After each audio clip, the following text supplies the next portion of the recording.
Welcome back in, everybody. The Birds 365, a football Monday after the NFL draft, a good draft for the Philadelphia Eagles. John and I did a good recap yesterday on the full draft, and it had great draft coverage all weekend long. If you missed any of that, be sure to go and check it out and tune in.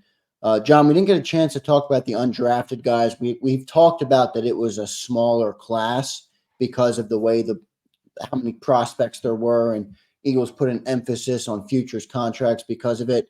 Did any undrafted guys stand out to you? Yeah, I mean, it was a smaller class, but as typical with the Eagles, and how he called it the smallest class, he mentioned 7. I only know of 6 to this point. Now, things change. Undrafted guys usually don't sign their contracts to rookie camp, which will be coming up this weekend. And they may have shifted when they signed Mekhi Becton. They might have dropped somebody, and that could be the 7th. But right now, you have a couple offensive linemen with names that are difficult to pronounce. Gottlieb Iez from Maryland. Now, the names are super tough. Yeah. Now, Stoutland was at his pro day. It's not overwhelming because Maryland's so close. But evidently there was pretty significant interest there, and he was a potential late round pick. They drafted a really, really big offensive tackle. They got huge offensive tackles with Mailata and Becton, and now Aneem Dankwa, who played left tackle at Howard. Just massive guy. But I would say the best undrafted kid they got was Gabe Hall, who's a defensive tackle from Baylor. And most people thought that he was going to be drafted. He was definitely a draftable commodity. He's kind of he's 6'6", but he's a defensive tackle. So he's a 3 technique type. Got a little bit of a pass rush, and I'm surprised he didn't get drafted. I mentioned earlier in the show Kendall Milton from Georgia. Yeah, I was going to ask you about him. Kind of a ground and pound type of running back. Yeah, he's a strict one cut guy, and I'd love to see it, but he's probably not going to get an opportunity here. Andre Sam, who's finished his career, he's weird from an Eagles perspective because he's one of those older. I think he's going to be 26 this year. The Eagles generally don't do that. Played 7 years in college, 3 different colleges, finished at LSU. He's got some cornerback safety versatility, but yeah, I mean, I don't think you're going to see any splashes, but if you do, it's probably going to be from Gabe Hall. And the Eagles are pretty deep at defensive tackle, but get a young guy with some upside.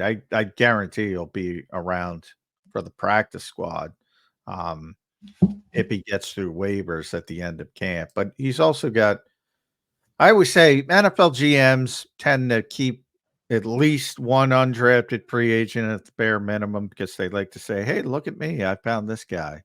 And if the Eagles stay to that, it's probably going to be Gabe Hall, I would think.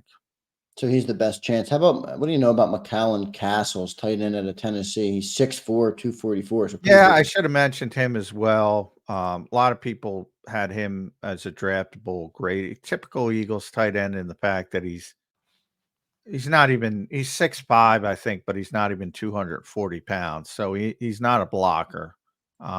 He's a Grant Calcaterra type. And is he going to beat out Grant Calcaterra?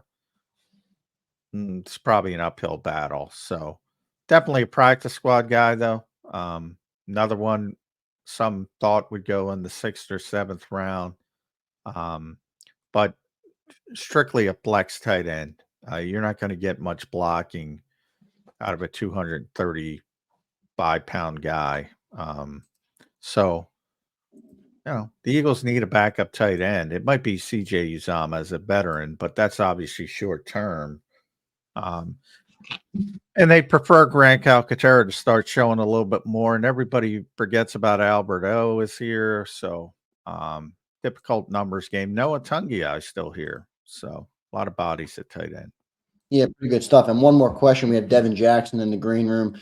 We'll get him up in a minute, who did really, really great draft work this week, covering all the Eagles picks and prior. We had him on prior, and he did a great breakdown as well. But John Ross came in for a workout. Yeah. 4'2". I mean, fast guy.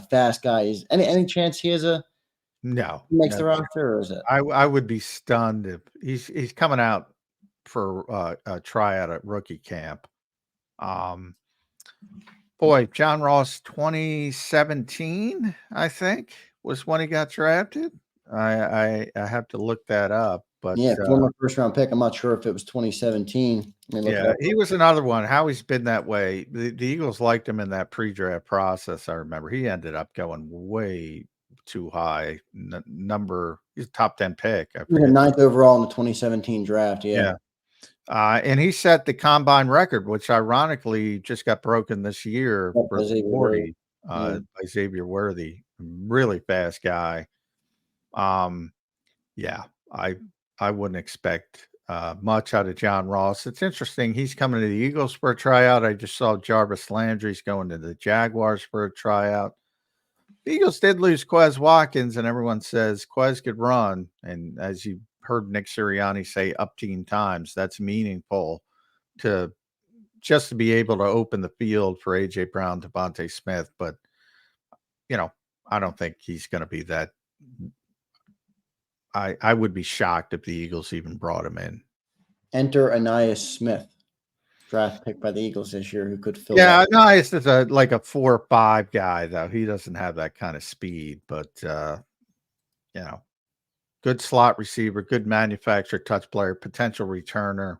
He can help you in a lot of different ways. Whereas John Ross can help you by running past people and spacing the field. And I'm not sure that's enough to get him a roster spot on the 90 man, never mind 53 man. Yeah.